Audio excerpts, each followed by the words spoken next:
niku sampean kudu eling caya tuwa palane cayane crengenge niku caya mangulon crengenge niku bakal angclo bumi nek wis angclo bumi crengenge niku ora ketok kaya menungsa urip ning alam padang nek wis angclo bumi niku jenenge modal utawa mati sone mati sampean pangkatine elek sone mati cemplung neraka mbok empun to man kula niku ngeman karo sampean lho sampean niku ambegane wis mengkis-mengkis kok pangkatine ora becik niku sampean niku ajeng digayu ajeng napa kula tak takon lha yo lekmu mula wong sak Sustina jane ora seneng karo lekmu mbok mergo lekmu duwe pangkat duwe derajat kuwi padha ngajeni nek nggo tresna ora aku percaya niku tenan lho man sing kula kandhak kula ora gawe-gawe wong niku teng urip nang padang niku iso rong perkara digayu diajeni karo ditresnani aja mung diajeni to diajeni niku ora ditresnani so nek bondo sampean entek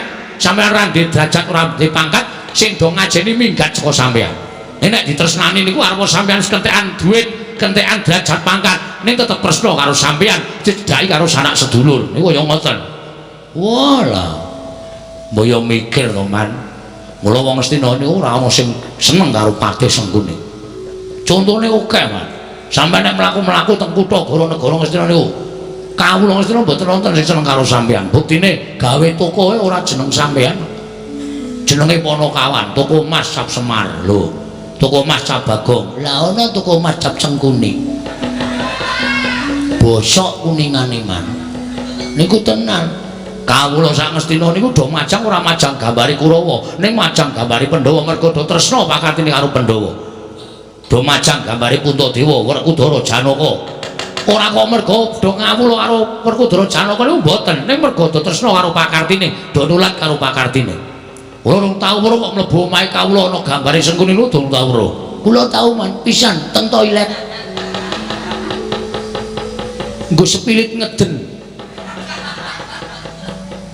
niku tenan man teng toilet wis sampean diblengosi saya kandel niku elek banget ya lho niku contoh sampean niku pancen wong sing disengiti nek sampean tumindake apik ya ora bakal sengiti karo para kawula patih ora disenengi so nek pensiun bandeme cah cilik-cilik sampean niku tenan sing jeneng wong urip nang padane pakartine apik aja kok urip mati wae isih diparani anak putu sanak sedulur dijaluke ngapura lho sareane diresiki jabuti sukete disapone niku nek ditresnani nek sampean mboten man pol-pole sampean nek mati kijinge nggo mepe kathok pol niku monggo kathoke kathok wong wedok wah wis kula kajen babal blas wis ora ana kajene babal blas pokoke dur nun matur nuwun jare dene kowe iso unek-unekke wong tuwa ning arep dikaya ngapa pangkatmu kalah karo aku wong nomor loro ning negara Ngastina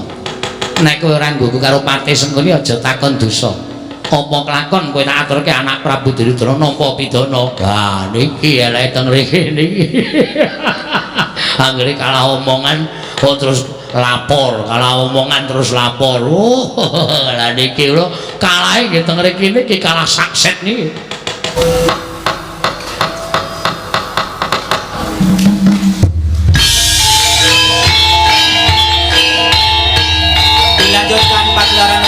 semalam suntuk oleh Ki Dalang Seno Nugroho. Selamat menyaksikan.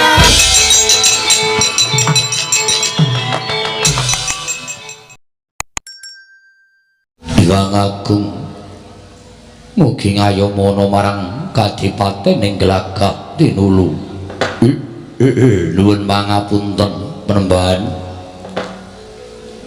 Dereng sawetawis dangu rawuh bapa Penembahan ing Sukalima. Bapa Penembahan Durna ingkang putra ing Glagah Tinulu pun Brajadenta ngaturaken pasegan Panakrami kunjuk sandhap padha paduka. Bapa Penembahan Durna sembahan kula Bapa Penembahan ing Sukalima. Astaghfirullah sila bertapa suaru gimbal semorante hawala kula nuwun inggih Ger anak Mas Brajadenta sampun kula tampi asung mambakenipun jenengan juga anak Mas Brajadenta ingkang temandu dhateng bapa ing Sukalima ndatosaken suka marwata suta raos sing manahipun ingkang bapa ing Sukalima namung masa wangsulipun kemarin ingkang bapa ngaturaken pudya astutinipun ingkang bapa kunjung ngersa maduka anak Mas Brajadanta ing Glagah Tinulu ngger anak Mas Brajadanta sora sing manah mboten langkung kasekecakno anggen jengandika lenggah bapa Penembahan oh inggih sampun boten kirang prayogi piswanipun ingkang bapa ing saka lima wonten ing pendapi kadipaten ing Glagah Tinulu titikel nggan sak mangke menika ngger anak Mas Brajadanta saha Rekyana-pati Harya Sengguni katuran karaharjan rawuhipun Rekyana-pati Harya Sengguni wonten ing pendapi kadipaten Glagah Tinulu mriki Rekyana-pati Harya Sengguni Mas Brajadanta tansah pinanganing kawidadan liring sambi kala sawanipun ingkang bapa ing kepatihan namung keparenga kula ngaturaken salam taklim kula ngreksa paduka anak Mas Brajadanta nggih anak Mas ing Glagah Tinulu kula tampi hakarya bombong raos ing manah mboten langkung kasekecakno anggen jengandika lenggah Rekyana-pati Harya Sengguni kula non anak Mas sampun mboten kirang prayogi anggen kula ngabiyantara wonten ing pendapi Glagah Tinulu titikel nggan sak mangke menika nggih anak Mas Brajadanta Braja Wikalpa lan Braja Lamatan nuwun wonten pangendika ing ngadhawuh Kakang Adiwati wonten pangendika ing ngadhawuh Kakang Adiwati padha prayoga nunggu mengadheng marsanipun Kakang lan tatanan para wadyabala Glagah Tinulu ingkang padha seba ana ing pendhapa dina samengko aja nganti ana ing padha saur manuk pun Kakang nedya manem Brama marang rawuhing pepundhenku Penembahan Durnapa dene Patih Harya Sengguni kula non menapa ing sampun paduka dawuhaken badhe kula candhingga jimat kok Kakang Adiwati menapa ing sampun paduka dawuhaken badhe kula candhingga jimat namung trenan sak sampunipun kepareng kula ngaturaken sembah sumengkeming pangabektinipun ingkang rayi kekalih kunjuk ngersa maduka Kakang Adiwati adhiku cah bagus tak tampa ora liwat pangestunipun Kakang Tampanono kula pendhingga jimat paripe dayanana ing kasantosan kula pendhingga jimat paripe dayanana ing kasantosan Kakang Adiwati Braja Wikalpa lan Braja Lamatan iya nun mangke bapa Penembahan saestu hakarya kagiat sotane manah dene rawuh paduka ingkang sengkan tanpa pepoyan saged kula wastani Anjanur Gunung kadingaren rawuhipun Bapa Durna duwen Paman Harya Sengguni wonten ing Kadipaten Glagah Tinulu Bapa Penembahan upami rawuh paduka minangka anyalira nalindra ing Ngastina nendya paring pidana dhateng kang putra pun Brajadanta lajeng dosa tuwin kalepatan kula mapan wonten ing pundi nanging menawi badhe paring ganjaran lelabetan menapa ingkang sampun kula tindakaken Bapa Penembahan ing saka lima sampun ngados mekaten nggih mestinipun sampun ngantos kawiyos pangendika paduka ing kados mekaten apan kepara saestu nadyan sawanipun ing Bapa ing saka lima menika minangka dados badal wakilipun anak Prabu ing Ngastina namung boten badhe paring ganjaran tuwin paring pidana dhateng paduka anak Mas Brajadanta ingkang sepisan sawanipun ing Bapa ing saka lima menika tuwi dhateng kawidadanipun anak-anak kula ing mapan wonten ing Kadipaten Glagah Tinulu jenyatanipun ingkang Bapa menika boten nate tuwi dhateng Glagah Tinulu marang dene pangraosipun kula minangka dados jejeripun tiyang sepuh kedah ngreku dhateng anak-anak kula ing Glagah Tinulu mriki klebet paduka anak Mas Brajadanta matur sembah nuwun ingkang tanpa pepindhan Bapa Penembahan berkah pangestu paduka sedaya para kadang braja tansah pinayunganing kawidadan nggih syukur nggih syukur dene tunggak angka kalih sawanipun ingkang Bapa ing saka lima wonten ing Kadipaten Glagah Tinulu menika namung badhe nyocokaken dhateng pekabaran ingkang sampun binetombok bakul sinambi wara pawarta binandunging karna persasat jagat menika ngantos keberbeken dhateng ngumandhangipun kabar menika kala wau kabar perkawis menapa Bapa Penembahan menapa para saestu bilih mboten dangu malih inggih menika ingkang putra pun Gatotkaca atmajanipun ingkang mbakyipun Dewi Arimbi badhe kemanti keprabonipun Sang Prabu Arimba lenggah dampar kepraboning Pringgondani. Kula nuwun sewu nggih. Kula namung badhe nyatakaken menapa kepara saestu kabar menika kala wau menapa namung kandhek wonten ing pekabaran. Jenyatanipun kula menika mboten gadhahi kewajiban menapa-menapa. Estunipun namung badhe nyatakaken dhateng Nak Mas Brajadenta. Kabar menika kala wau menapa kepara saestu menapa namung kandhek wonten ing pekabaran nggih. Kula aturi paring dawuh dhateng Bapak Sukalima nggih. Anak Mas Brajadenta. Hanjrah ingkang muswitarum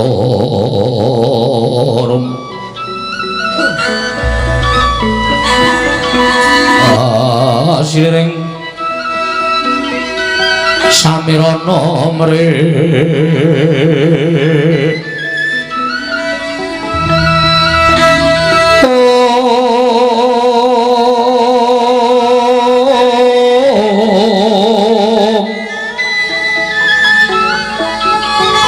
sekar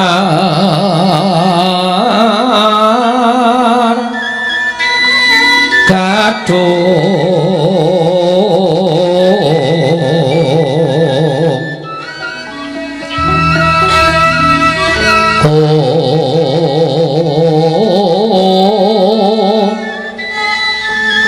ngas kandanyo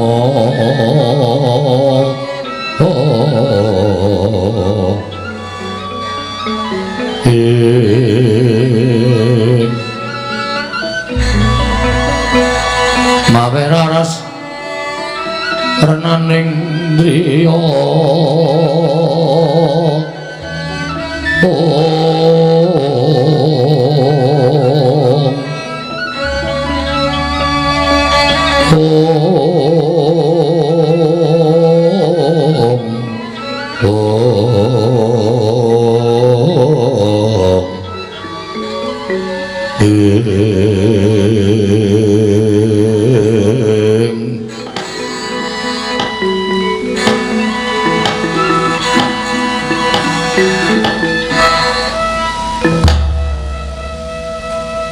nuwun sewu Mremban menapa ing sampun paduka dawuhaken menika lakar kleresan pajar bulan ngajeng Kakang Mbok Ayu Arimbi badhe njumrengaken Gatotkaca lenggah wonten ing kepraboning Pringgondani gumanti keprabonipun Kakang Arimba. Kula nuwun sewu Mremban teka paduka andangu dhateng ingkang putra pun Brajadenta perkawis anak kula pun Gatotkaca menika mengku suraos ingkang kados pundi. Nuwun sewu nggih. Estunipun boten gadhahi sedya menapa-menapa jer. Nyatanipun kula menika jejeripun tiyang sepuh. Mesinipun namung badhe nyocokaken dhateng pekabaran menika kala wau sampun ngantos ingkang bapa menika jejeripun tiyang sepuh tumuti pitados dhateng pekabaran ingkang dereng wonten kabul kasunyatanipun. Gandeng samangken Mas Brajadenta menika sampun paring dawuh bilih wulan pajar ngajeng menika Gatotkaca badhe jumreng nata wonten ing Garing Pringgondani ateges kabar menika kala wau boten namung kandhek wonten ing pekabaran nanging kababar dados kasunyatan. Kasinggihan mekaten ingkang mekaten ingkang bapa namung jumurung suka basuki nderek mangayu bagya dene menapa badhe katindakaken dhateng ingkang Mbakyu pun Dewi Arimbi. Kula nuwun sewu nggih menapa ingkang bapa ing kepatihan dipun ngeparengaken nderek pirembagan madyaning paman pendhapi ing Glagati Nulu. Kula semanggaken Paman Patih Haryo Sengguni namung badhe wonten pinten-pinten anggen kula badhe ngunjukaken ngersanipun anak Mas Brajadenta perkawis babagan negari Pringgondani. Kula nuwun sewu Paman Hari Sengguni badhe paring dawuh menapa kanthi dasar menapa anak Mas Brajadenta nglilakaken negari Pringgondani. Monggo nyatanipun Pringgondani menika kagunganipun sawarga Prabu Tremboko. Saksidanipun Prabu Tremboko inggih gumanti keprabon inggih menika pun Prabu Arimba. Monggo Prabu Arimba dereng kagungan putra tegesipun ingkang gumanti keprabon menika inggih kadang ingkang tinemu werda kados dengandika Nak Mas Brajadenta.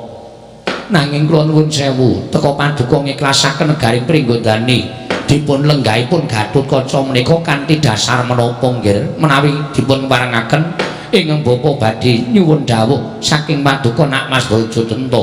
Paman Haryo wonten timbalan panjapan leresan merming dados sabdo pangandika paduka paman Patih namung emanipun gesangipun Brajadanta menika boten kabondo dhateng danda donya gesangipun Brajadanta menika boten kabondo dhateng derajat pangkat tumrap kula derajat pangkat tuwin bondo donya menika namung sampiran ing mangke boten saged kinarya sangu anggen kula badhe ngadhep dhateng panguwasaning dat kamurwing dat mila babagan bondo donya tuwin derajat pangkat menika tumrap kula boten utami upami kula boten lenggah dampar keprabaning pringgondani menika manah kula ikhlas lair lan batos menawi sak mangke negari menika dipun lenggahi anak kula pun Gatotkaca manah kula ugi ikhlas langkung-langkung kula sampun ate sumpah prasetya babagan menapa nggih sumpah prasetya kalian pun Kakang Mbok Ayu Arimbi bilih kula mboten badhe ngucik dhateng keprabaning pringgondani kula mboten badhe tumut-tumut ngrembak keprabaning pringgondani sakmetahipun kula paringaken utawi kula caosaken dhateng Kakang Mbok Ayu Arimbi semongganipun murba dan masesa monggo nyatanipun nalika kula sumpah nalika semanten mapan wonten ngajenganipun kewandhanipun utawi kunarpanipun Kakang Arimbo mila dosa menapa ing badhe kula sandhang menawi kula wantun nerak wacak nerajang perbatang kula nglanggar dhateng sumpah kula piyambak pawan menika ing anggenipun kula wantun duwe ngikhlasaken negari pringgondani dhateng pun Gatotkaca menawi bilestunipun gesang paduka menika kabondo dhateng sumpah anggen paduka mboten kepengin mukti menika krana panjenengan menika ajrih nerjang dhateng sumpah paduka piyambak nak Mas Brajadanta ngantos negari badhe dipun ikhlasaken kaliyan pun Gatotkaca kula nuwun sewu lho nggih kula menika sampun wareg dhateng Pernatan Praja kula menika sampun mataun-taun puluhan taun dados patih dados kula menika apal babagan Pernatan Praja ingkang sampun sinerat dening para sepuh ingkang sampun dipun gemi dening para nimpuna miwah para nalindra ingkang lenggah wonten ing praja sak jagat menika pranatan ingkang kados pundi pranatan inggih menika Atmaja Nalindra ingkang mijil pawestri menika mboten gadahi hak tumraping negari putra Nalindra ingkang mijil pawestri menika mboten gadahi kewajiban tumraping praja lah kok menika malah ingkang mbakyupun Dewi Arimbi badhe nglenggahaken pun Gatotkaca kula nuwun sewu menapa menika mboten naminipun nerak pacak nerajang pewaring Pernatan Praja ing Pringgondani tuwin pewaler Pernatan Praja sanes-sanesipun nggih monggo to klatri menggali menapa ingkang dipun tindakaken dening Kang Bayu menika menapa sampun trep menapa ingkang dipun tindakaken dening Kang Bayu menika menapa sampun leres nuwun sewu nggih saking petangan kula menawi dados lembakipun Adipati Harus menika kepara saestu mestinipun Mas Brajadanta menika sampun ngantos kesesa maringaken negari menika dhateng Kang Mbakipun Dewi Arimbi nyambet dhateng rembakipun Adipati Haryo Sengkuni kula nuwun sewu lho nggih ingkang nami putri menika mboten gadahi hak warisan tumraping negari jenyatanipun tiyang sepuh rumiyin sampun nyebataken sing jeneng wong wedok menika papanipun namung wonten wingking wong wedok menika papanipun wonten ing buri kewajibanipun piyai putri menika menawi dipun sebat kasar menika namung macak masak kalian manak menika sampun cekap dados mboten gadahi hak tumraping negari ing Pringgondani mila menawi Kang Bayu Arimbi menika jumenengaken Gatotkaca kula nuwun sewu menika sami kemawon ingkang Bayu Dewi Arimbi menika nyamah dhateng asmanipun putra Prabu Trembaka inggih menika anak Mas Brajadanta lan sakadang kadheyan menapa panjenengan ugi badhe mentala panjenengan badhe ngklasaken negari Pringgondani kula nuwun sewu lho nggih kula nuwun sewu Pringgondani menika wiyar negari Pringgondani menika ageng tur inggih agung negari Pringgondani menika menawi dipun tanding kaliyan negari Ngastina menika dinga piliya jenyatanipun ingkang Rama Prabu Trembaka duk nalika semanten menika suwita wonten sanipun Prabu Pandhu Dewayana jagat menika mboten wonten ingkang ngimbangi agenging negari Pringgondani tuwin negari Ngastina jagat menika mboten wonten imbang kaliyan agungipun negari Pringgondani tuwin negari Ngastina Lah kok samangke negari Pringgondani sak pengeripun Prabu Tremboko dipun gawe Prabu Arimba tumuntun sak mangke godang mboten-mboten alindra ingkang lenggah dampar. Dumadakan mboten kanthi kanyono-nyono tumuli Gatotkaca nyebar wewarta bilih piyambakipun badhe lenggah dampar wonten ing Praja Pringgondani. Kula nuwun sewu nggih, kula nuwun sewu. Mboten nama kula menika badhe nglincipi dhateng Carang Papak menika babar pisan mboten. Kula mboten badhe icuk-icuk dhateng Menggali Paduka mboten. Sakmenika latri Menggali. Gatotkaca menika anake sapa? Gatotkaca menika anake Werkudara. Werkudara menika sinten? Werkudara menika wong Pandhawa. Pandhawa menika uripe ing negara Ngamarta. Lho kok iso Gatotkaca lungguh dampar keprabaning Pringgondani? Menika menawi mboten akal ukiling para Pandhawa ingkang badhe mlengket praja ing Pringgondani. Akal ukiling para Pandhawa ingkang badhe manunggalaken Pringgondani kaliyan negari Ngamarta. Amargi Ngamarta menika kalih ageng menawi dipun tandhingan Pringgondani. Tumuntun Pandhawa damel karti sampeka Werkudara jumenengaken atmajanipun inggih menika Gatotkaca wonten negari Pringgondani supados Pringgondani menika ke bawah keperintah negari Ngamarta. Lho, nuwun sewu. Menapa mboten nami licik? Ya bener sing jeneng ratu menika kedawani ngelar jajan. Ning kudu mbuang layang penantang wanita kermarus milang tatu menika ratu ingkang saestu. Ning Pandhawa menika licik ginakaken cara Gatotkaca dipun dadosaken ratu wonten Pringgondani supados Pringgondani kebawah keperintah negari Ngamarta. Ing mekaten Ngamarta badhe saya anjayeng bawana saya wiyar jajanipun saya kuncara kalukengrat. Menika cara kula cara ingkang licik. Monggo nggih latri Menggali. Babakan menika sampun ngantos dipun penggalih kanthi entreng lho. Menika perkawis praja.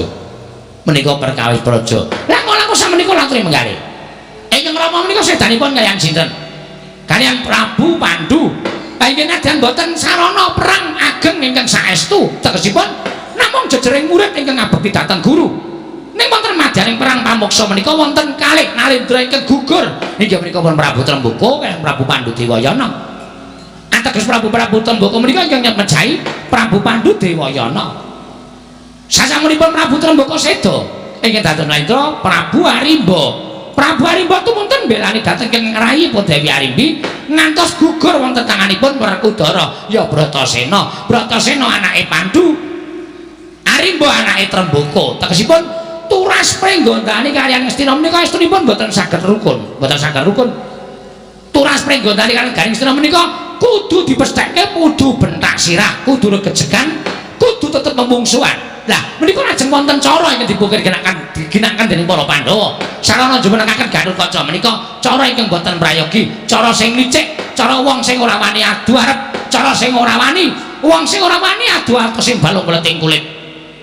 Dipun ginakaken dening pun Werkudara sarana ginakaken panguwaosipun garwanipun Werkudara inggih menika pun Dewi Arimbi. Oh, nek cara kula eman-eman nggih, eman-eman. Samenika latri Menggali to, latri Metang. Wong sak donya menika dipun tari sapa sing ora kepengin dadi ratu? Lho, latri Menggali. Wong sak donya menika dipun tari sapa sing ora kepengin dadi ratu? Mesti sedaya menika kepengin. Wong dadi ratu menika mangreh sedaya pekor-pekor kawula sak negari. Menang nepak mbun-mbunane wong sak praja. Dawuh apa-apa mengkari dawuh, kongkon apa-apa mengkari kongkon. Apa ora kepenak? Teka Paduka mboten purun dados narendra wonten negari Pringgondani kula nuwun sewu lho. Panjenengan menika ngeculaken kamulyan ing sejatosipun menika dados kewajiban panjenengan ning dikukup dening wong liya. Nek cara kula kaya eman-eman bebasan sedumuh bathuk senyari bumi. Nek namung sedumuh jembaring bathuk, nek namung senyari jembaring bumi. Pringgondani kedahipun tatahi pecahing dada utang rudira. Menawi cara kula ngaten. Nuwun sewu. Nak Mas, monggo to. Dipun penggalih ingkang kanthi lebet. Eman-eman lho nggih. Negari Pringgondani ingkang yasa ingkang Rama menapa Paduka mboten menggalih ingkang Rama inggih mapan wonten ing kasuwargan tetilar menika mugi kagem putra wayah. Lah kok malah dipun paringaken dhateng tiyang ingkang sejatosipun mboten gadhahi hak tumraping negari Pringgondani. Ya bener Gatotkaca menika putu ning metu saka anak wedok menika tegesipun mboten gadhahi hak tumraping negari.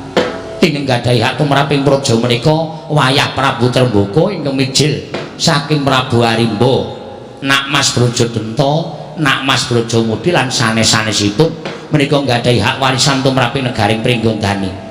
ning menika putra Prabu Trembaka ingkang mijil pamestri tegesipun boten gadhahi hak tumraping negari Pringgon. Lah kok badhe dakah-dakah sila tumpang kendangan dengkul gedangkrang wonten ing dampar kepraboning Pringgondani. Panjenengan tiyang sepuh namung kinarya keset mestakanipun dening bayi wingi sore. Kula nuwun sewu. Gatotkaca menika nembe bayi wingi sore lho nggih. Kula nuwun sewu, Gatotkaca menika yuswanipun dereng sepintena.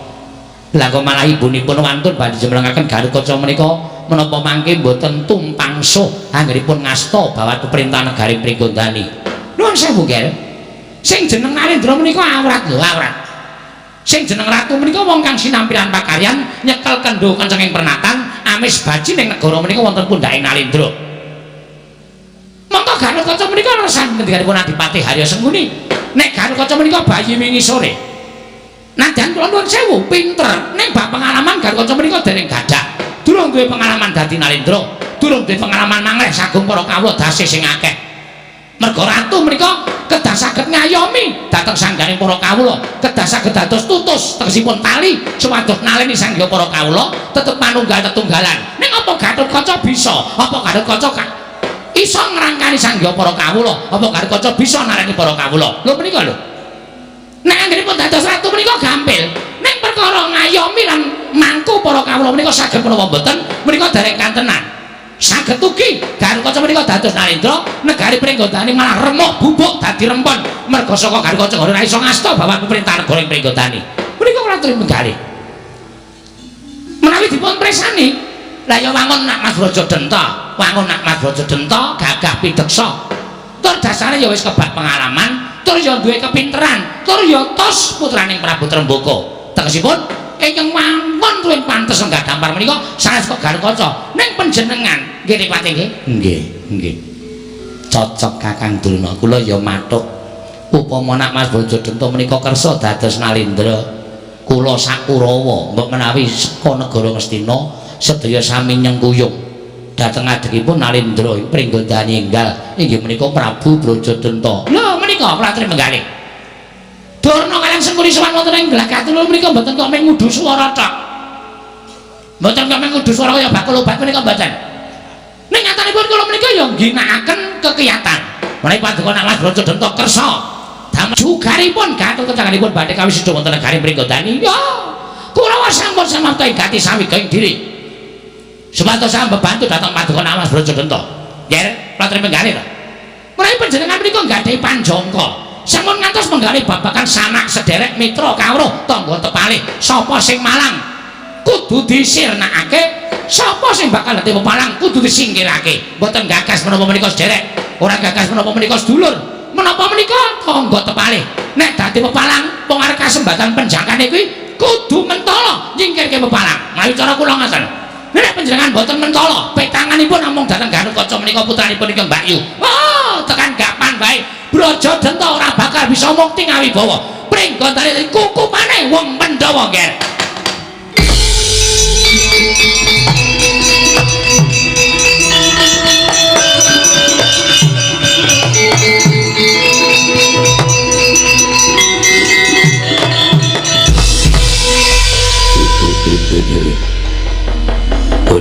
bojleng iblis lanat padha jek-jekan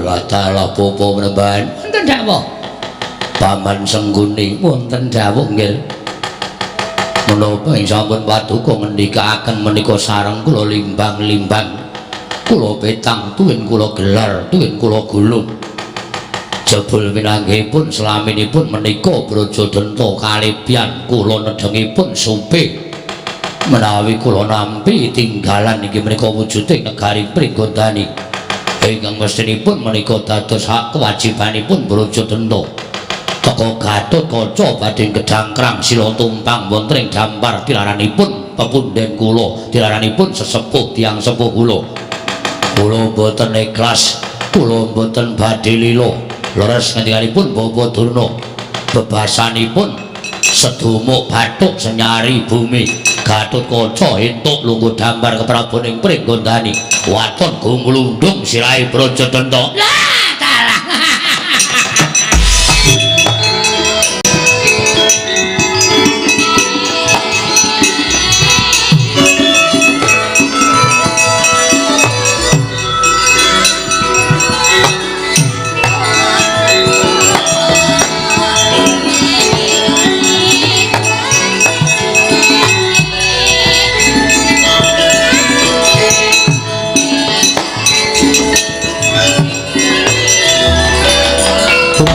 Siang nyoma wingis tutuk mengoler gua selo manglen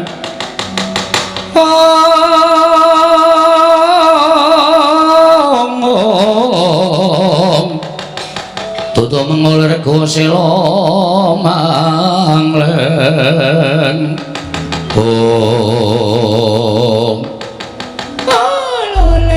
lole kentos ning dungkul wana dadi alas-alas dadi wana menika lho garing kula kajengaken menika sing jeneng putra Nalindra menika kudu duweni jati diri supaya aja gampang diobat-abetake karo kahanan aja gampang direh karo kahanan panjenengan kudu duweni jati diri Brajadanta ya Brajadanta Brajadanta dudu Arimba Arimba dudu Brajamusti ngaten menika kula remen tegesipun anggen kula munjuk atur kata-kata kesanipun Nak Mas Brajadanta menika mboten kok muspra tanpa guna nanging dipun agem dening panjenenganipun Nak Mas Brajadanta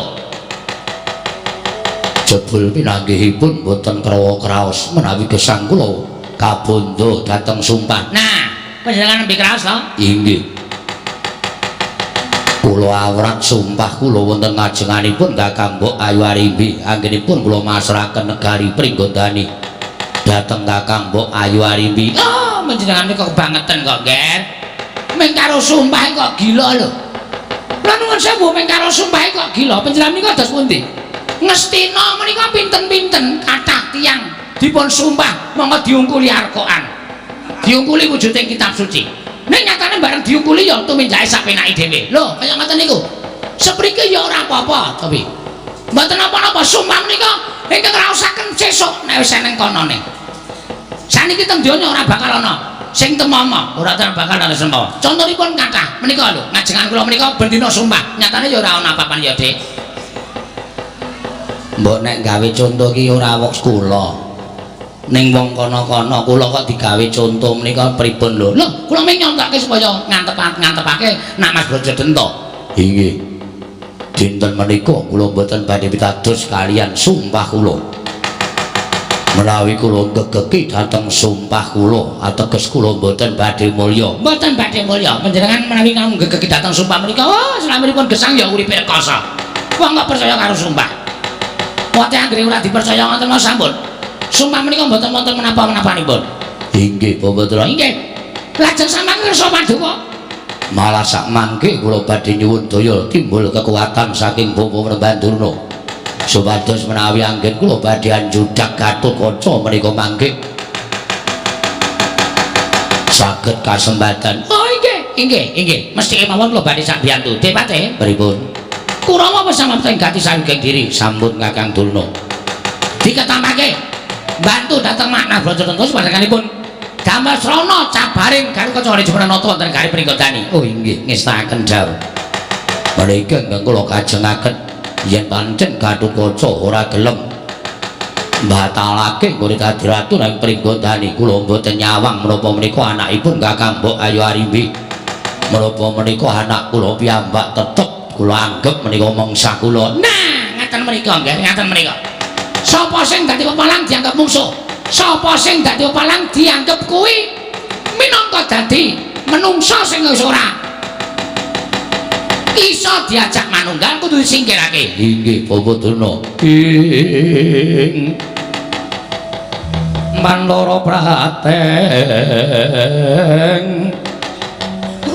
Prateng sukuning arga rangkang tumingal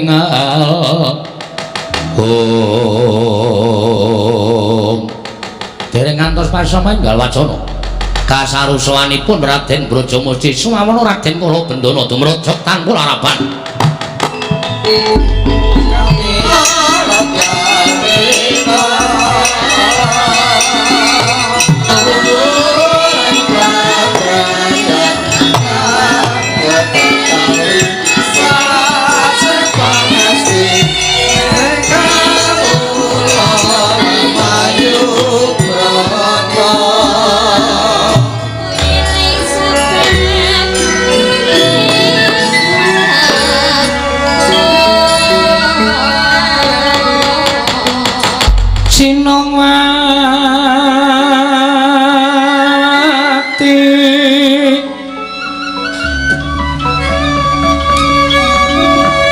Sinongwati jagat kinari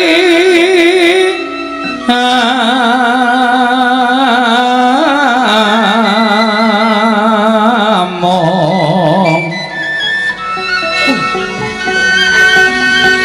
mbak lumembak ombak ing samudra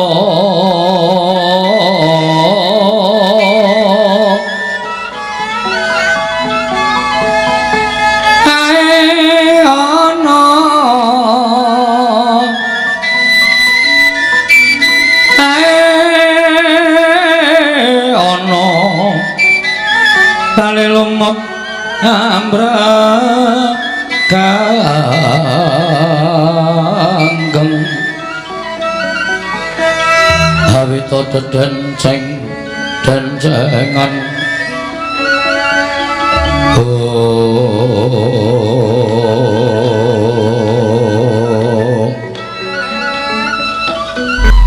gawe kaget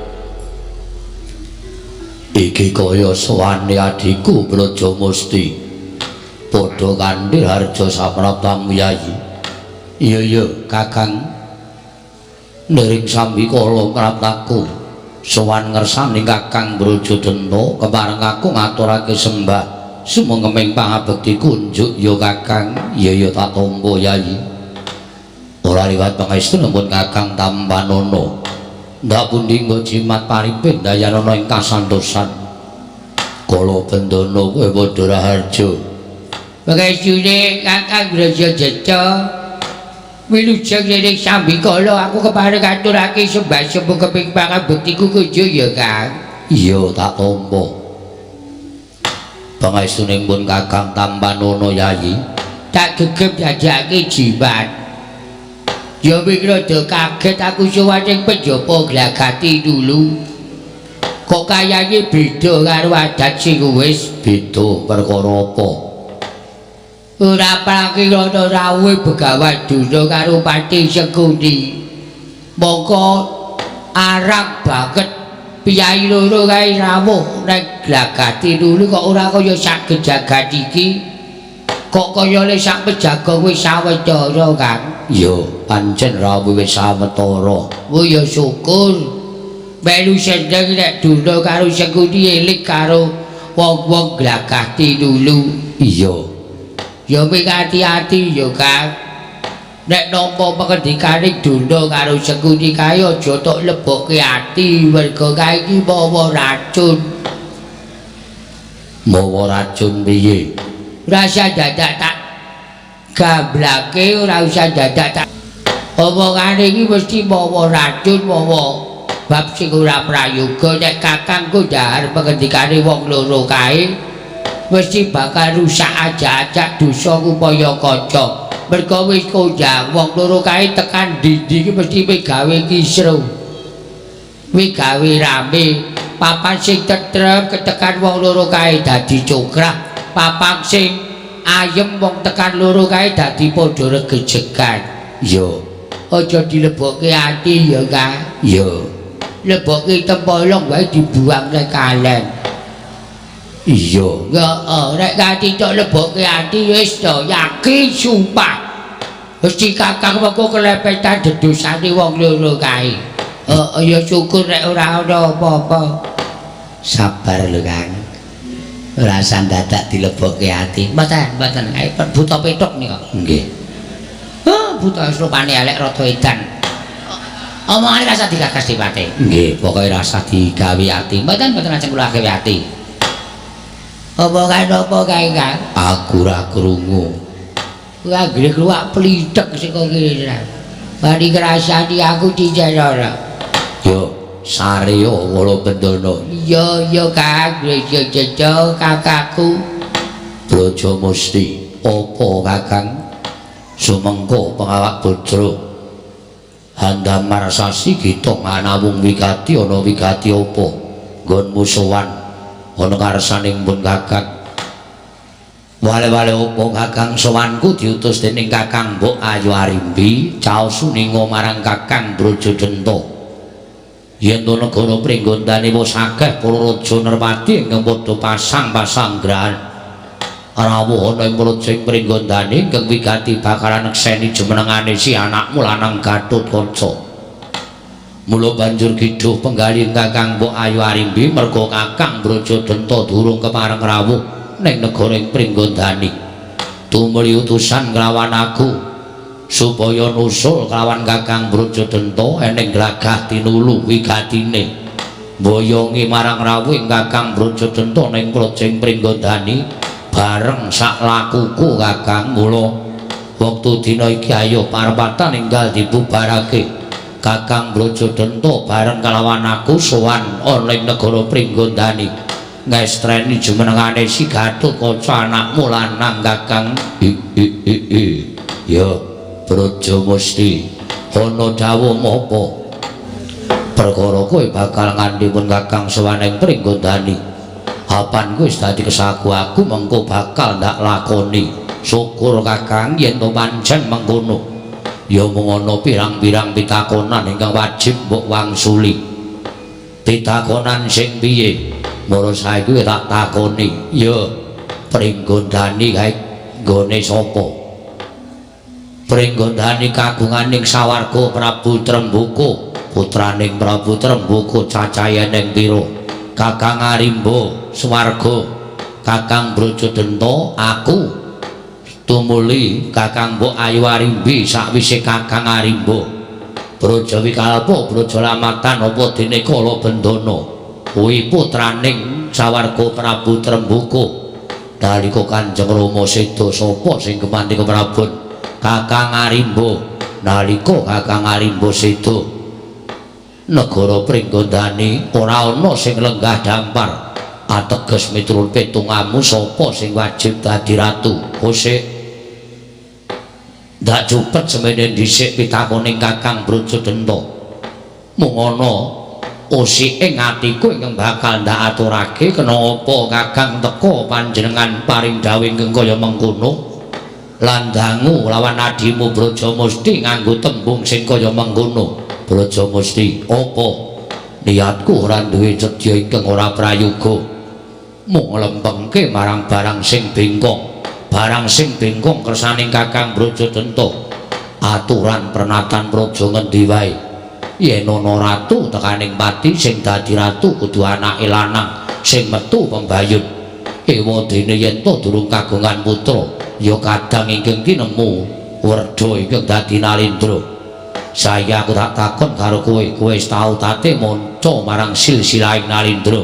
Ya wis apa ana wong wadon ingkang duwe hak warisan tumraping negara. Miturut sak ngertiku ora. Saya aku tak takon karo kowe Kakang Mbok Ayu Arimbi jumenengake Gatotkaca kuwi miturut kowe bener apa luput? Bener, benere merga apa? Merga Kakang Mbok Ayu Arimbi ingkang sak temene ora duwe kewajiban tumraping negara nanging tau tate nampa sumpahe Kakang Brajadanta lan sumpahku yen to negara Pringgondani dipasrahke marang Kakang Mbok Ayu Arimbi. Mula ora aneh yen to Kakang Mbok Ayu Arimbi ing menang jenenge Bor negara ing Pringgondani. Saiki aku tak takon yen Mbakyumu Arimbi jumenengake Gatotkaca wis bener apa luput? Bener. Merga dasarmu apa? Gatotkaca putune sawarga Prabu Trembuka. Miturut aku salah. Salahe nggo napa? Merga Gatotkaca kuwi putu ning metu saka wong wadon. Dudu putu metu saka wong lanang. Tegese ora duwe hak warisan tumraping negara ing Pringgondani. Mula perkara iki aku kandha karo kowe barang sing bengkong bakal tak jejegake. Seranane jejegake aku kudu ngelingake marang Kakang Mbok Ayu Arimbi. Ngelingke bab perkara apa? Babagan ngene jumenengake Gatotkaca mau kleru. Hosek Kakang, hosek. Yen Kakang paring dawuh mengkono iki bakal ana pirang-pirang perkara. Pirang-pirang perkara piye? Tegese Kakang nyelet sumpahmu dhewe. Iki ora ana sambung rapete karo sumpah. Kok ora ana sambung rapete karo sumpah? Merga sumpahku wis tak jabel nalika kowe durung tekan kene. Sumpahku wis tak jabel nalika kowe durung sowan ning Glagah Tinulu, durung andhake bakal boyong marang Brajadanta. Brajamusti. Kagat risang Rinangkul kinembet kembet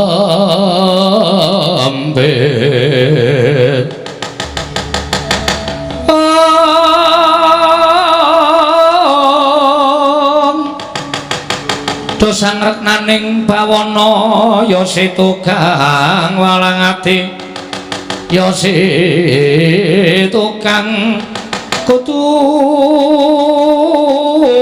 garing ya setukang sing tias ing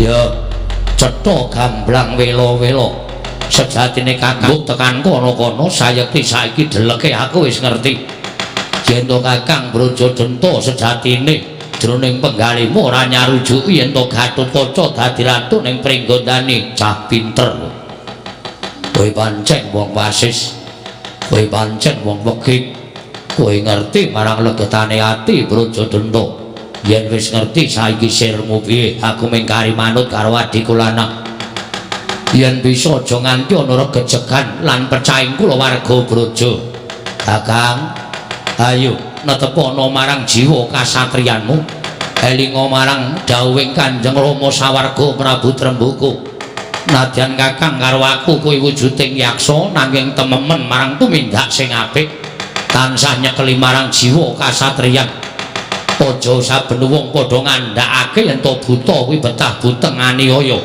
peranganing buta akeh gumlaroning jagat nanging yen iso kowe karo aku tetep badi buta ingkang jiwa satriya kuwi kegadangane wong tuwa mula kakang tak jaluk ayo nyekelono marang sumpahmu apa ingkang wis mbok ucapake kudu mbok lakoni yen kakang ora gelem lakoni apa sing mbok ucapake apa kakang ora wedi karo hukum karma ingkang bakal tumiba marang kakang Brajadanta ora peduli karo sing aran hukum karma tumraping sing padha percaya ben padha dilakoni nanging Brajadanta ora percaya karo hukum karma jagat iki yen kabeh padha ngalah karo kahanan mesti wae akeh sing padha uripe nelongso mula aku wegah yen to Brajadanta ngalah karo kahanan aku wegah yen to aku ngalah karo sumpah aku menungso kok kalah karo ucapan kuwi aku menungso sing kepiye mula Braja mesti dina samengko yen to kowe arep nganti kalawan kadangmu Brajadanta sowan ning negara Pringgondani taunana windanana ora bakal kelakon yen to kakang mbok Ayu Arimbi durung sesedokan nyembah dilatih tungkake Brajadanta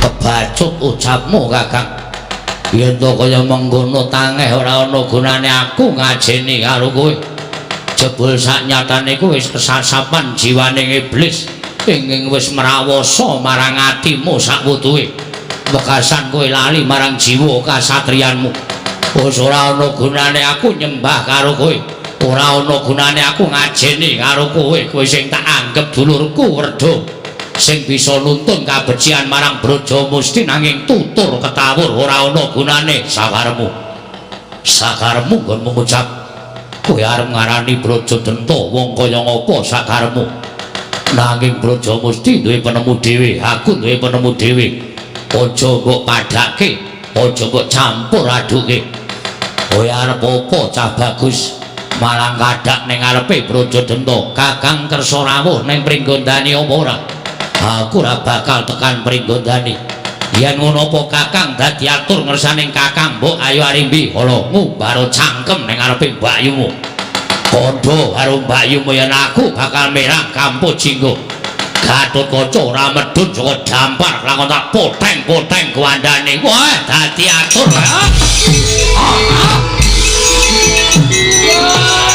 piye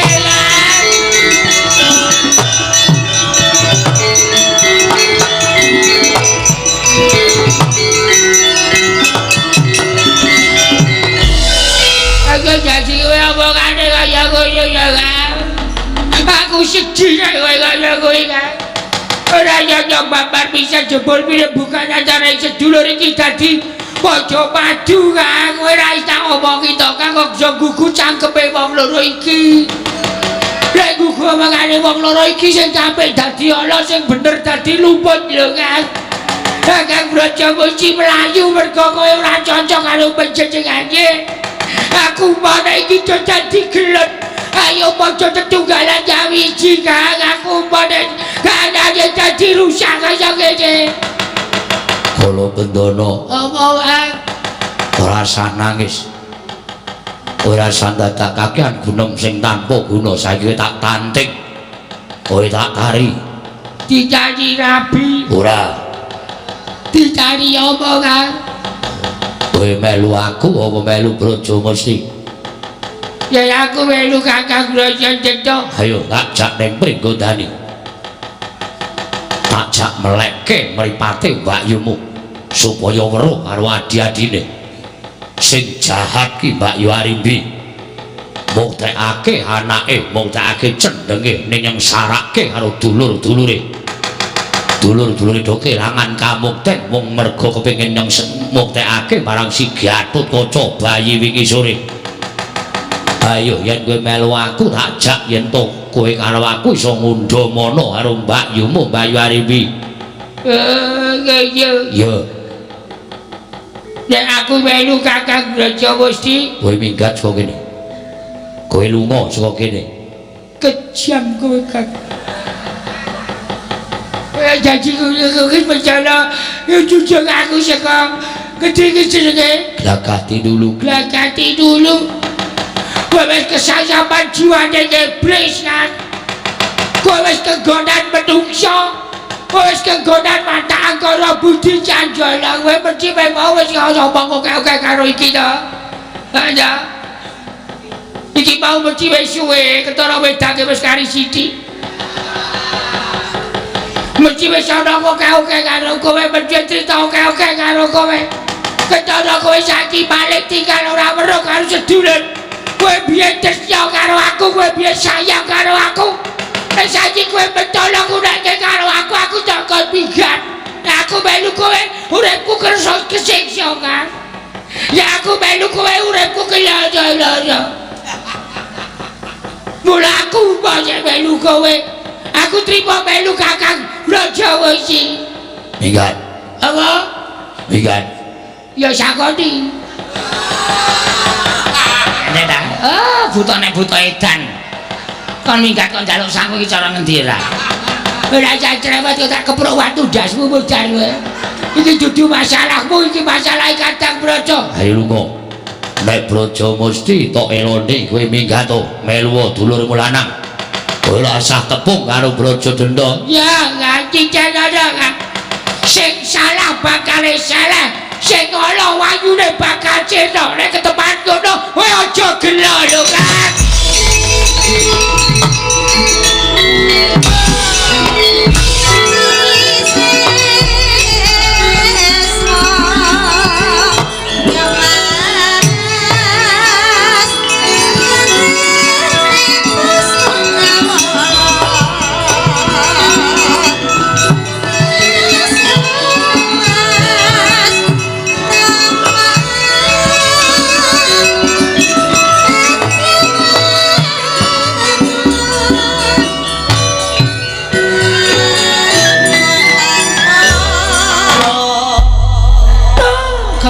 Gudung suara gembol Sumarante kedangaten nggih. Ngenten menika.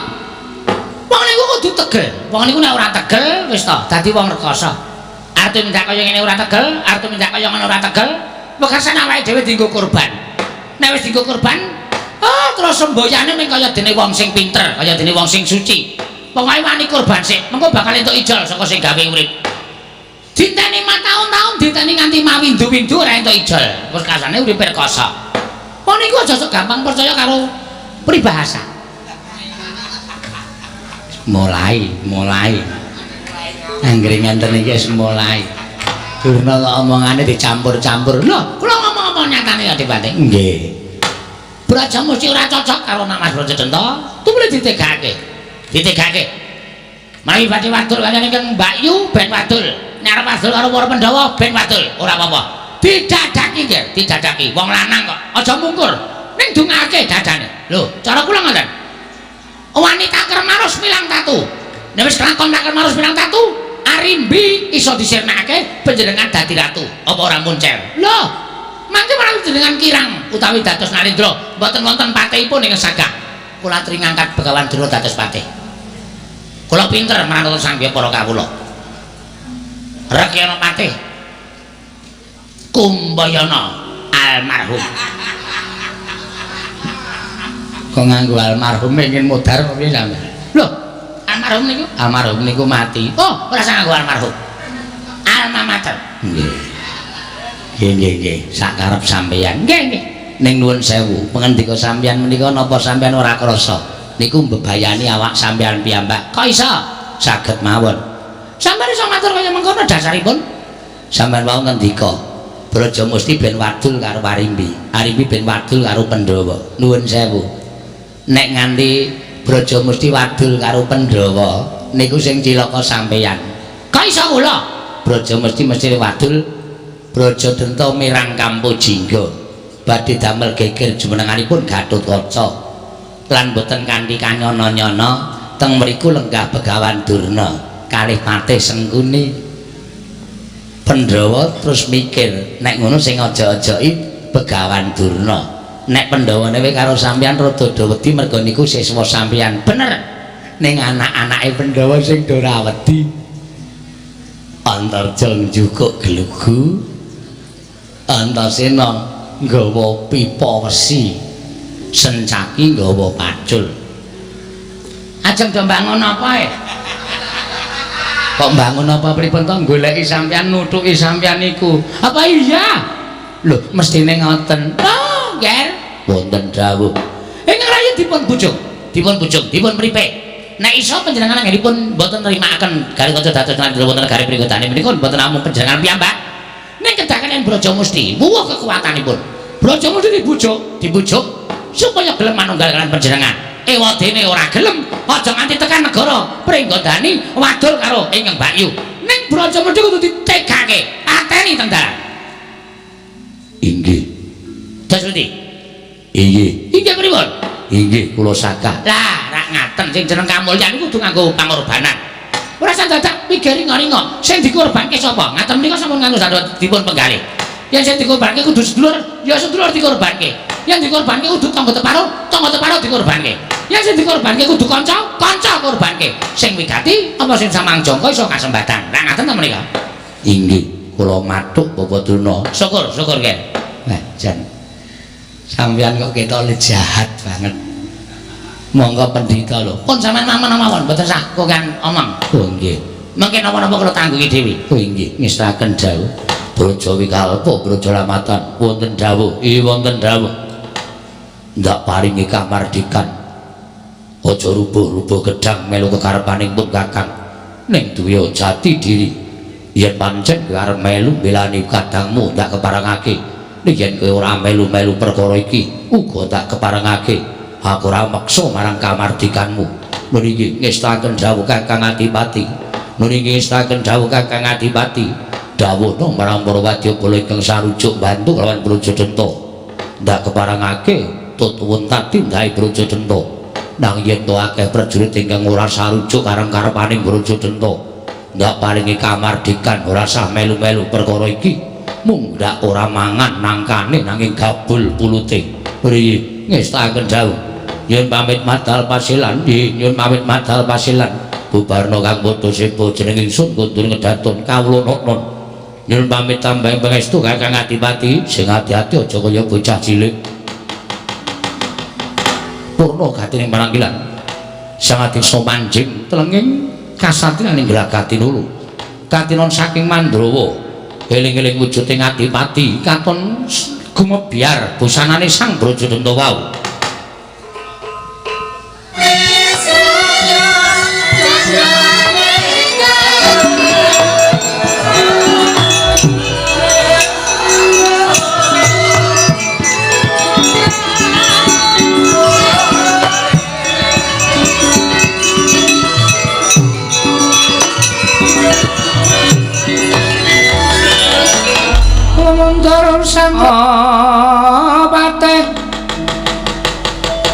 pun nanging prawadya bala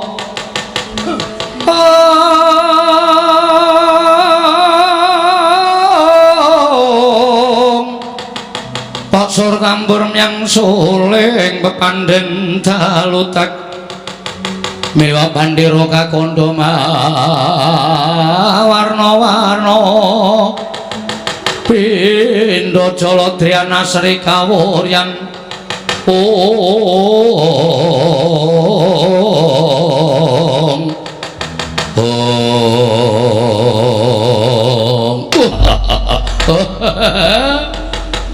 Paman Harya Sengguni ngawe sangganing Prawadya bala sata kula.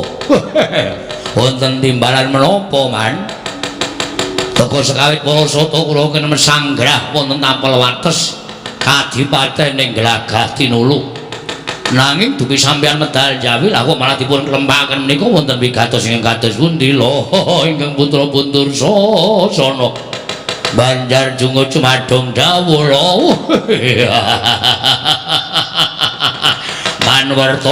manwerti man sengkunar metung latar kula turun sasana nungsung kabar man sengkuni werti kula nungsung pawarti nurta werti ampun mendel mawon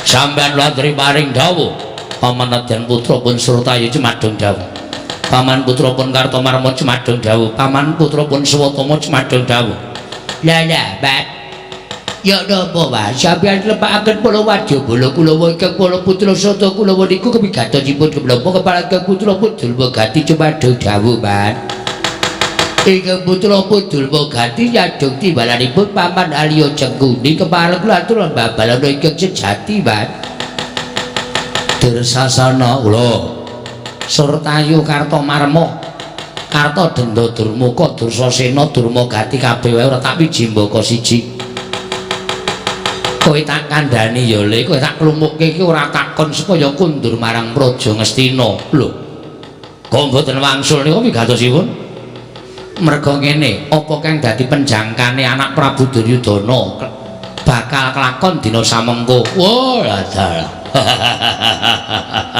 wiwit kala wau dipun paringi dawuh dereng dipun paringi priksa sowan wonten ing Kadipaten Glagah Tinulu wigatosipun anak Prabu Ngastina entuk nawala sedahan yen to kinenekseni Gatotkaca nggone dadi ratu ning Pringgondani monggo panjenengane ora mathuk sarta ora condong lan ora cocok yen to Gatotkaca dadi ratu ning Pringgondani tan murunga Kuraku Pandhawa bakal wuwuh kekuatane yen to bisa mlengket negara Pringgondani. Nggih. Tumuli banjur golek cara supaya Gatotkaca gagar wigar nggone dadi ratu. Aku karo Kakang Durna diutus marang Glagah Tinulu supaya bento. Supaya aja narimakake yen to Gatotkaca dadi ratu ning negara Pringgondani. Lah kowe tak kandhani ya, Nggir. Iki mau nggonmu manggonku matur akeh-akeh kelawan anak Mas Brajadanta lan Kakang Durna ingkang wis bebujuk marang anak Mas Brajadanta.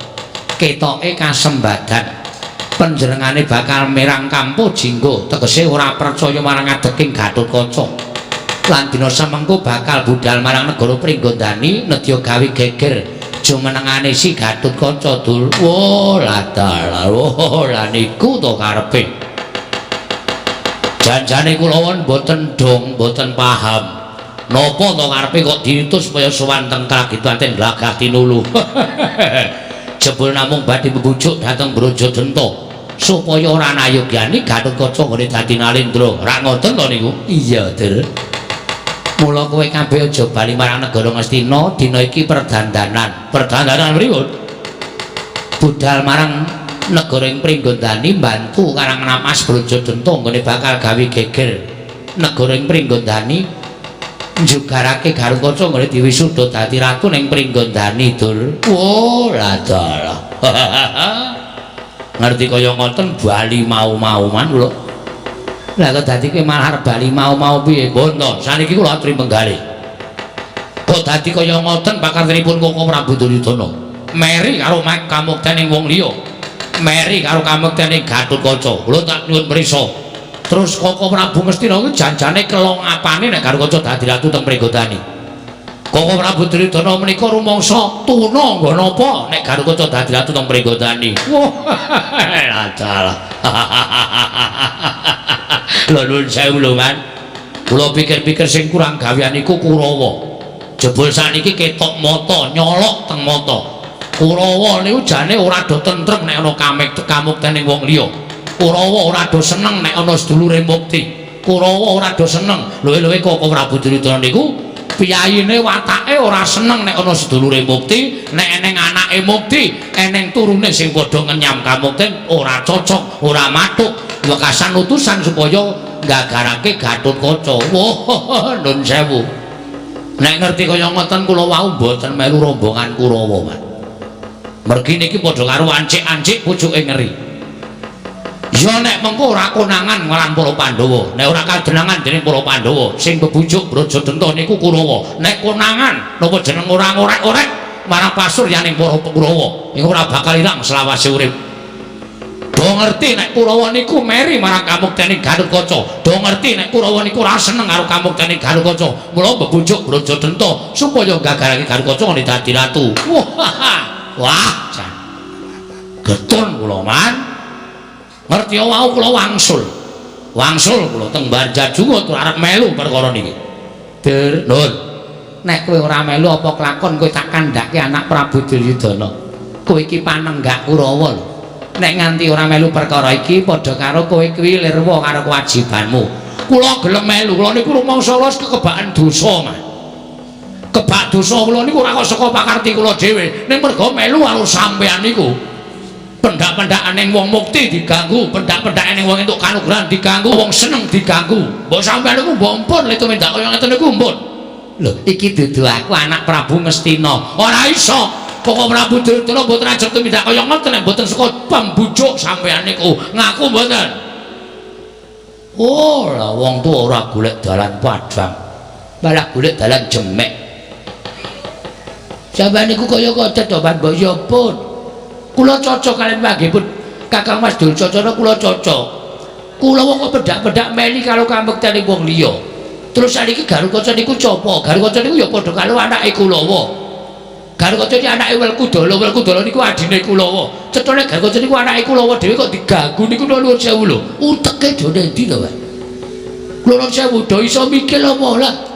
Lho niku durma ganti wong kocrok kok iso mikir apik kaya ngoten. Sampean patih kok mung senengane nglincipi carang papak, senengane tumbak cucukan, senengane gawe perkara. Wah, mbaya eling, Man, wong urip niku ora mrungsungi. Wong urip niku ora kaya ula. Wong urip niku bakale saka ana dadi ora ana, saka ora ana dadi eneng. Niku kekarepaning sing gawe jagat, niku kodrat dening panguwasaning Gusti. Sampean ana, saka mangsane sampean ora ana. Mbok gedhekke ngene sampeyan ngraketke pas duluran, gedhekke lho tumindak apik, gedhekke lho tumindak becik. Ora saya tuwa pakartine kok saya elek. So nek mati ajeng mangkat dhewe lho sampeyan. Ajeng teng jaratan dhewe ya. Ajeng ngubur dhewe. Oh alah, Man. Cadal, Man. Eling menungso urip niku ora mlungsungi, Man. Niku sampean kudu eling, caya tuwa palane cayane cengenge niku caya mangulon cengenge niku bakal angclo bumi. Nek wis angclo bumi cengenge niku ora ketok kaya menungso urip ning alam padang. Nek wis angclo bumi niku jenenge modal utawa mati. Sone mati sampean pakartine elek, sone mati cemplung neraka. Mbok ampun to, Man, kula niku ngeman kalau sampean lho. Sampean niku ambegane wis mengkis-mengkis kok. Pakartine ora becik niku sampeyan niku ajeng digayo ajeng napa kula tak takon. Lah yo lekmu. Mula wong sak Sustina jane ora seneng karo lekmu. Mau mergo lekmu duwe pangkat, duwe derajat kuwi padha ngajeni. Nek nggo tresna ora, aku percaya. Niku tenan lho, Man, sing kula kandhak kula ora gawe-gawe. Wong niku teng urip nang padang niku iso rong perkara digayo, diajeni karo ditresnani. Aja mung diajeni tok. Diajeni niku ora ditresnani so nek bondo sampeyan entek, sampeyan ra ndek derajat ora ndek pangkat, sing do ngajeni minggat saka sampeyan.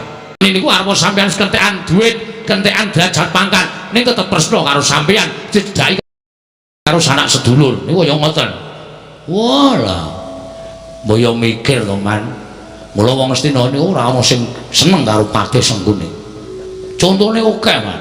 Sampeyan nek mlaku-mlaku teng kutha negara Astina niku kawula Astina mboten wonten sing seneng karo sampeyan. Buktine gawe tokoe ora jeneng sampeyan. Jenenge Ponokawan, toko Mas Cap Semar. Lho, toko Mas Cap Bagong. Lah ana toko Mas Cap Sengkuni. Bosok kuningane man. Niku tenan. Kawula sak Ngastina niku do majang ora majang gambare Kurawa, ning majang gambare Pandhawa mergo do tresna pakatine karo Pandhawa. Do majang gambare Puntadewa, Werkudara Janaka. Ora kok mergo do ngawula karo Werkudara Janaka niku mboten, ning mergo do tresna karo pakartine, do nulat karo pakartine. Kula rung tau weruh kok mlebu omahe kawula ana gambare Sengkuni niku durung tau weruh. Kula tau man pisan teng toilet.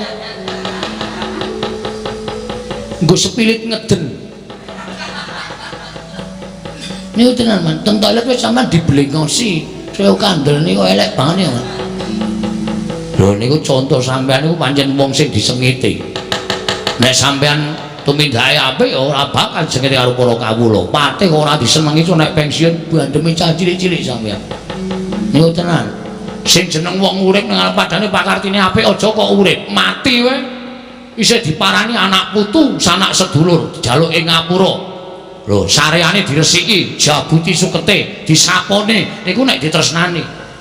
Nek sampean mboten, Man. Pol-pole sampean nek mati dikijing, kijinge nggo mepe kathok. Pol niku. Monggo kathoke kathok wong wedok. Wah, wis kula kajen babal blas. Wis ora ana kajene babal blas pokoke dur. Nur. Matur nuwun jare. Dene kowe iso unek-unekke wong tuwa. Ning arep dikaya ngapa pangkatmu kalah karo aku. Aku wong nomor 2 ning negara Astina. Nek kowe ora nggoku karo Patih Sengkuni aja takon dosa. Apa kelakon kowe tak aturke anak Prabu Duryudana nampa pidana. Lah niki eleke teng mriki niki. Anggere kalah omongan terus lapor, kalah omongan terus lapor. Lah niki lho kalahe nggih teng mriki niki kalah sakset niki. Nggih, kula melu. Ning kula ora arep mandi gada. Kula ora arep gawa tumbak, kula ora arep gawa jembare. Kula ajeng nonton mawon, Mas.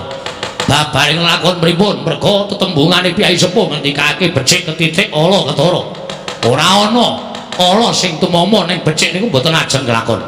Arepa mampang-mampang melang-melang ngadang ana ing dalan nek pakartine ala mesti bakal sirna pun mang titeni. Sewatama karo Citraksi. Wonten dawuh Paman? Wonten dawuh. Metu njaba nembang budal yo nggih. Ngono nggih slendro napa pelok? Kuwi lah Citraksi kok ngerti slendro apa pelok. Babar tuku gamelan, Man. Oh iya.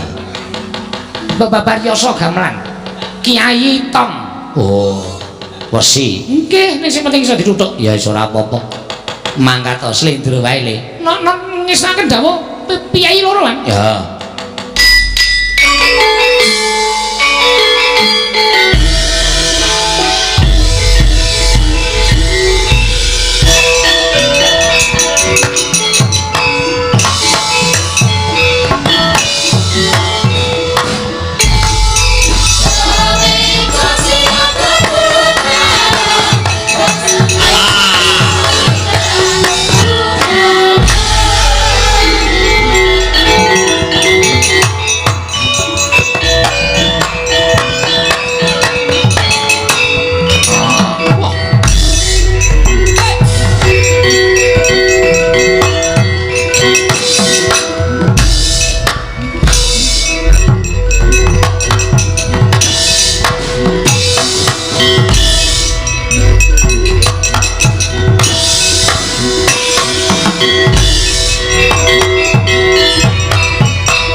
Paduka Raden Brajalamatan ngawi sanggaring Prawadya Bala saking Kadipaten Ninggalaga Tinulu. Ih wonten dawuh Raden kepareng kula cumadeng dawuh. Ih wonten dawuh Raden. Wah Raden kepareng ambabaruna ingkang sejati. Para prajurit Kadipaten Ninggalaga Tinulu. Dina samengko aku ngemban dawuh timbalaning Sang Adipati Brajadanta. Ya Kakang Adipati Brajadanta ingkang dawuh kelawan aku yen to dina samengko Kakang Adipati Brajadanta wis katetepake nedya ora nyarujuki Gatotkaca nggone dadi ratu ning nagaring Pringgondani. Mula bakal mirang Kampo Jingga nedya gawe geger jumenengane si Gatotkaca. Oh inggih. Nanging kowe aja nganti warsa rasamu. Ana kamardikan ing kaparingake dening Kakang Brajadanta. Yen pancen kabeh para prajurit ora sarujuk dikeparengake bali marang papane lan aja melu-melu marang lelakon iki. Nanging yen to kowe kabeh ngabekti karo Kakang Brajadanta sarta bakal labuh marang Kakang Brajadanta dikeparengake budal. Nderek tindhaing Kakang Brajadanta ana ing negaring Pringgondani. Oh inggih ngestakaken dawuh. Menawi ngaten pangkatipun para wadyabala benjang menapa ora ketang sambung obor cala lintang padha mangkata dina.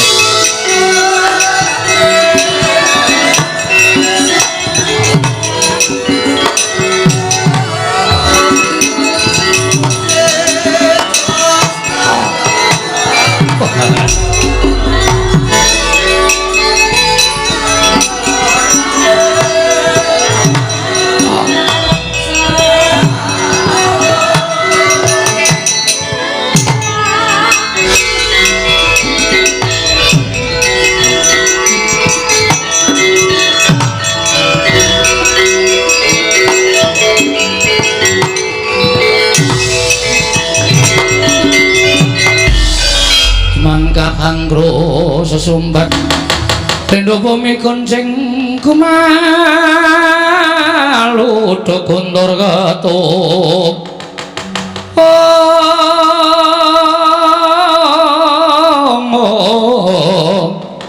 malu do gondor gato lumembak penyo kanggo mambang lalu pendono kaya jawa bakal kowe nangis kaya bocah cilik. Kakang Brajadanta sajae wis ora ene karo jejulur. Aku ditujuk lunga karo Kakang Brajadanta. Ditari kowe melu aku apa melu Brajamusti. Nek kowe melu aku lestari kowe dadi sedulurku, nek kowe melu Brajamusti kowe minggat to. Kowe wangsulan piye? Aku melu Kakang Brajamusti wae Kang terus dikon lunga aku. Ya, pancen kok menawa Kakang Brajadanta wis malih tingali. Nganti ora nganggo tata krama wani amah marang asmaning wong tuwa kaya Kakang Mbok Ayu Arimbi. Kanthi cara mengkono, oh lah dalah. Kabeh lelakon iki bakal tak aturake marang Kakang Mbok Ayu Arimbi. Nek tak jaluk kaji banget ya Kang. Aja nganti gegeran kowe karo Kakang Brajadanta iki sedulur. Kaya-kaya putrane Kanjeng Rama Prabu Trembaka. Iya. Kanggo dalan sing gandhep aja keseluruh dalan sing kleru. Aja njur mubal babal kanepsonmu. Mengko nek padha weruh turasing Prabu Trembaka iki padha bentak sirah padha regejegan. Sing ora seneng jo keblok-keblok Kang. Aku nyuwun ditata penggalihe ya Kang. Brajamusti mandeka adikku cah bagus Brajamusti.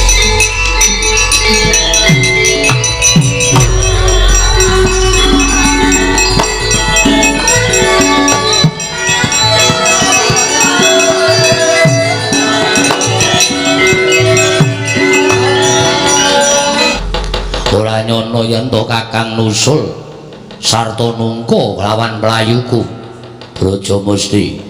Kakang Brajadanta piye? Merga saka gedhening tresnaku karo kowe nganti tak rewangi aku metu saka kadipaten Glagah Tinulu nungka lawan laku ning Siadi. Mesti wae rada cuwa jroning atiku dene Kakang ana ing parepatan paring pangandikan ingkang kaya mengkono. Nuwun sewu Kakang tak tanjihke sepisan meneh. Apa ingkang dadi sedyaning Kakang Brajadanta mawis mbok penggalih nganggo nalar sing ganep. ora mung nalar sing ganep nanging aku niat njejegake marang kahanan sing bengkong sing dumadya ing Pringgondani. Setemene nggone Kakang ngendika ana kahanan sing bengkong mau merga saka paningale Kakang, nanging sejatine ora bener tumraping bebrayan, luwih-luwih bener tumraping sing gawe urip. Kowe ora usah mejang karo wong gerak. Pintra Ndara Langit ora bakal menang karo Brajadanta. Ya yen Kakang wis paring pangandikan kaya mengkono, aku ora bakal ngungkuli pangandikaning Kakang Brajadanta. Tandha bektine Kadang Taruna tumraping Kadang Werda. Brajamusti, apa Kakang? Apa ingkang dak lakoni mau miturut Siadi kleru? Apa ingkang dak lakoni iki apa miturut Siadi? Aku pun Kakang salah, pun Kakang luput. Aku ora wani matur mergane apa? Merga saka pitunganing Kakang, apa sing mbok lakoni mau bener nanging kurang bener tumraping bebrayan. Monggo bener ingkang becik mau ya bener sejati, bener sing gawe urip. Mula kabeh lakon ingkang bakal mbok lakoni mau petungan nganggo nalar sing ganep mbok gelar, mbok gulung. Aja nganti ming rumangsa bener dhewe kuwi tumindak ing mekasane gawe kapitunaning wong akeh. Kuwi ingkang tak suwun Kakang. Yen Siadi ngrembug perkara bener, yen ngono benere Kakang mbok Ayu Arimbi iki ya ming bener pribadi, ora bener tumraping bebrayan. Kok iso ngono? Kakang mbok Ayu Arimbi njumenengake Gatotkaca nanging dheweke ora gagas marang kacintrakaning sedulur. Kancintrakan sing piye? Negara Pringgondani kang mestine dadi darpeke para putra putraning Prabu Tremboko. Teka Kakang mbok Ayu Arimbi kang dakah-dakah lungguh keprabon sarta njumenengake si Gatotkaca. Kuwi ateges dheweke mentala marang kasangsaraning sedulur. Kosek Kakang. Kakang mbok Ayu Arimbi ora bakal nglungguhake Gatotkaca yen Kakang karo aku duk nalika semono ora sumpah marang Kakang mbok Ayu Arimbi masrahake negara Pringgondani iki marang panguwasaning Kakang mbok Ayu Arimbi. Anane Kakang mbok Ayu Arimbi njumenengake Gatotkaca mau merga Kakang lan aku wis tau tate sumpah ora bakal ngrembug negara ing Pringgondani. Sapa sesuk ingkang bakal dadi ratu mangsa bareng ning astaning Kakang mbok Ayu Arimbi? Kakang kelingan apa ora? Kakang Brajadanta kelingan apa ora? Mula Kakang mbok Ayu Arimbi tumuli wani njenengake si Gatotkaca merga sumpahing Kakang Brajadanta lan sumpahing adimu Brajamusti ingkang dianggep wis ora bakal milik marang kamukten negara ing Pringgondani. Kakang mbok Ayu Arimbi kepengin praja Pringgondani ana ingkang ngesuwi, kawulane ora pating slebar, ora ana ingkang ngayomi lan ora ana ingkang dadi tutus utawa tali kinarya naleni uriping para kawula sak Pringgondani. Mula tumrap aku apa sing didadi gayuwaning Kakang mbok Ayu Arimbi kuwi becik merga nyelametake negara Pringgondani lan nyelametake kawula sak Pringgondani.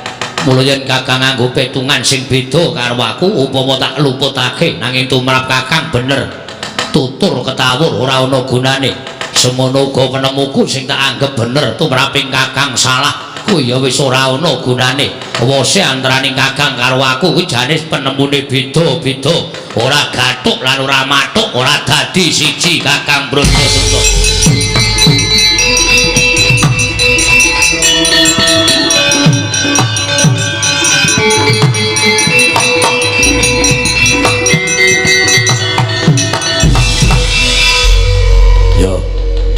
Bener sing tok ucapke, aku wis ora duwe dalan kanggo menggok. Anane lakon iki mung kudu tak dodo. Lakon sing endi sing arep tak lakoni? Lakon sing arep mbok lakoni tegese Kakang tetep bakal nerusake. Oleh bakal njaluk negara ing Pringgondani hapan kuwi sing tak gayuh, kuwi sing tak jangka. Mula sapa wae sing bakal ngucik negara ing Pringgondani ora nyawang kuwi sedulur, ora nyawang kuwi kanca ruwang, tetep dadi mungsuhing Brajadanta.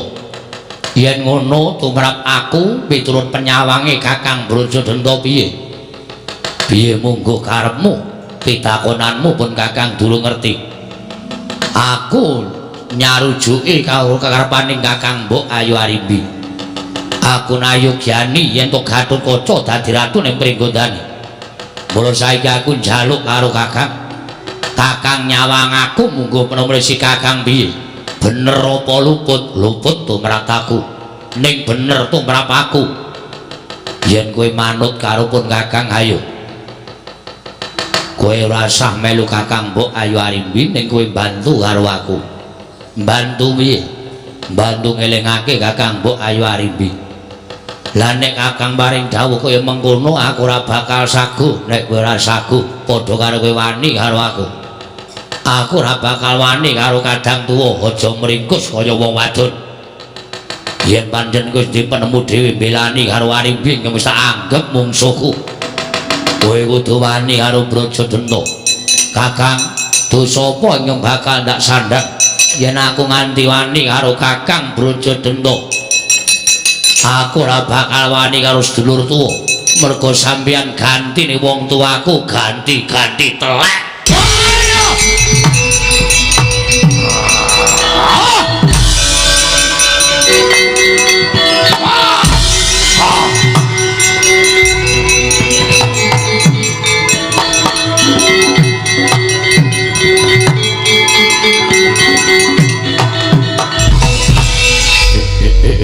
Radalah ora ngira babar pisan tak pelipir aja nganti dadi pasulayan. Ning tinemune pancen wis wegah nampa pemarah nampik pitutur becik. Aku nyawang kowe ya wis kaya dudu kadangku reda, nanging kaya tak anggap satru mungging cangkrakan. Merga kowe mentolo jempalani karo adimu Brajamusti Brajadana. Ayo kowe nantang karo aku. Cacing kaya kepidak menungso ngulet ora ngrasake lara ning butuh males karo sing midak. Brajamusti kedunungan rasa. Kowe ngejak pirang taun tak ladeni Kakang Brajadana.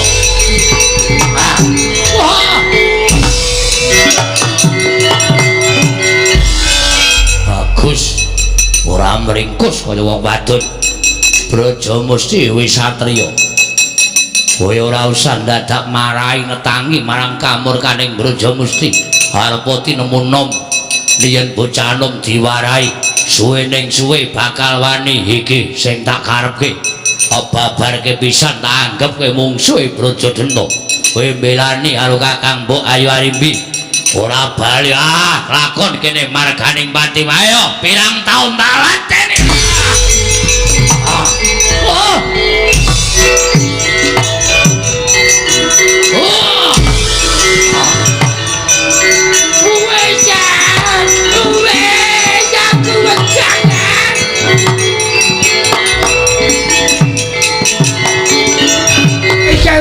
Wis ya kan. Aku wis meneh karo kowe aja dadi gegeran. Sing ora seneng keblok-keblok, sing ora demen bunga-bunga ati ya.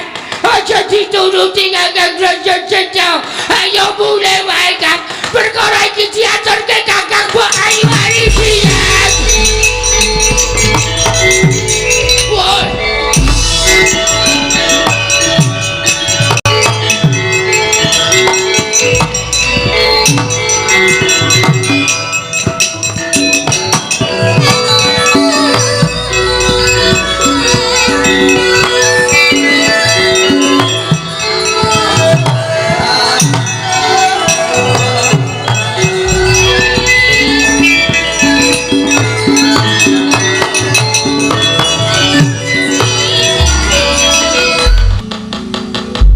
Nyathanipun Brajamusti sampun kula pripeh sarana aris ning jebul wangkot piyambakipun boten purun manunggal kaliyan Kang putra pun Brajadanta penemban. Wah, panjenengan Brajamusti iki cah goblok. Panjenengan Brajamusti iki wong bento. Kuwi nang arep dimuktekke supaya mengkone upama negara Pringgondani iki iso direbut ning anak Mas Brajadanta.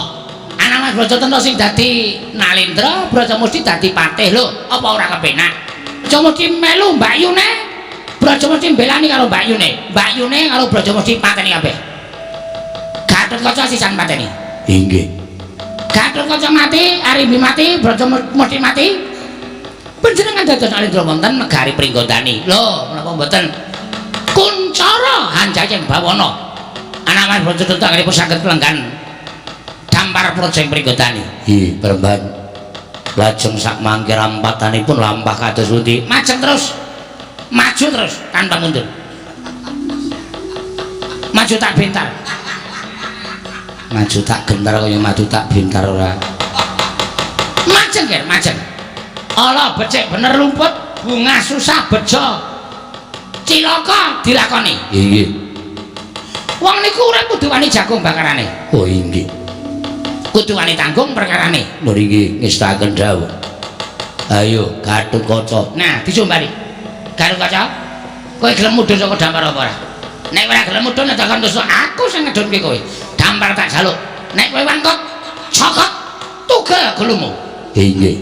Tugel cokot wae. Sirahe dicokot. Nggih. Ngestaken dawuh. Sirah lho kan, ampun sak gulune. Oh nggih. Ngestaken dawuh ayo Gatotkaca gelem mudhun saka dampar apa ora?